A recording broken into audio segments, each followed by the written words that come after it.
Bonjour à tous et bienvenue dans cette nouvelle vidéo. Aujourd'hui, on va voir un petit peu comment aménager une cage pour ces octodons. Donc pour commencer, moi j'ai une cage à barreaux avec le bac en acier. J'insiste là-dessus, pas de bac en plastique s'il vous plaît, parce que les octodons sont vraiment des animaux destructeurs.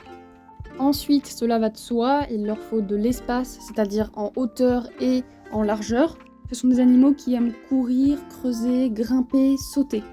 Ils auront aussi besoin d'user leurs dents, donc on va rajouter du bois, c'est-à-dire des branches, des bâtons, des petites brindilles. Ensuite, c'est pas obligatoire, mais moi je préfère rajouter des pierres, comme ça leurs griffes s'usent plus facilement. Ils auront besoin obligatoirement d'une roue de diamètre 30 cm minimum, même si celles de 28 cm peuvent aussi faire l'affaire. Pour la litière, on mettra soit des copeaux de chanvre, soit des copeaux de lin, ou alors des polaires. Sans plus tarder, rentrons dans le vif du sujet. Voici comment j'organise ma cage. Pour protéger le bac en acier, je mets toujours une serviette dessus pour éviter que ça rouille à cause de l'urine. Et puis c'est pratique à laver et niveau odeur, je trouve que ça absorbe bien. Par-dessus, je vais rajouter de la litière de lin. Ça va leur permettre de creuser et d'y cacher de la nourriture. Ensuite, c'est pas obligatoire, mais moi j'aime bien rajouter une couche de surlitière. Donc là, c'est un mélange d'écorce, de feuilles et de mousse. C'est très stimulant pour eux car encore une fois, ils aiment vraiment fouiner et creuser. Là, je fais une petite parenthèse nettoyage, parce qu'en fait, il y a énormément de gens qui se demandent comment nettoyer le bois de la cage. Donc pour ça, vous aurez juste besoin de vinaigre blanc et d'une brosse. Pour rincer le vinaigre et les saletés, on vient juste essuyer avec un chiffon humide. Même processus pour les pierres.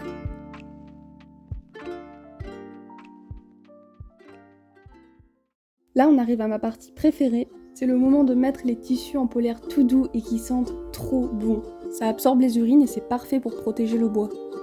Pour ceux qui veulent savoir, j'ai des doubles et en fait je les lave juste au savon noir à la machine à 30 degrés. Étant donné que mes octodons ont de l'arthrose, je vais leur faciliter l'accès avec des ponts et des échelles. Je n'oublie pas de rajouter quelques cachettes et des petits endroits pour faire la sieste.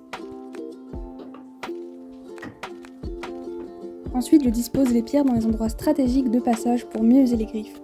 Puis je mets du bois un peu partout pour qu'elles puissent avoir de quoi ronger sans toucher à mes plateformes. Autre chose que je fais à chaque fois maintenant, c'est de leur faire une boîte à creuser. Dedans, je mets de la mousse, des billes d'argile, de l'écorce, un peu de tout. Puis je cache de la nourriture à l'intérieur et voilà, c'est prêt. J'ajoute toujours des matériaux pour qu'elles puissent faire un nid. Là, j'ajoute des morceaux de chanvre que j'ai un petit peu découpés et je vais les éparpiller. Je vais aussi rajouter quelques bricoles en guise de jouets. La plupart sont faits maison, mais vous pouvez aussi les acheter en animalerie. Chaque octodon aura sa préférence, donc c'est à vous de varier les matériaux. Après l'avoir tamisé, je rajoute le sable. Après les avoir nettoyés, je rajoute également les gamelles.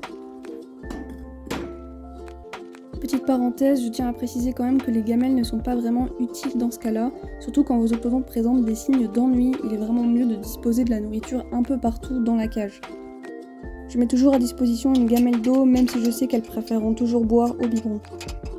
Encore une fois, là j'ai mis des gamelles, mais c'est vraiment très rare, d'habitude je n'en mets pas. Pour le foin, il doit être bien vert et mettez-en vraiment à volonté dans toute la cage. Encore une fois, c'est pas obligatoire, mais les miennes adorent, je mets un nid douillet et parfois des hamacs. Il ne reste plus qu'à remettre les petites boulettes dans leur palace, et voilà, c'est terminé. J'espère que cette vidéo vous aura plu et vous aura donné des idées pour aménager votre cage, c'est vrai que c'est pas toujours facile. En attendant, merci d'avoir regardé et à la prochaine.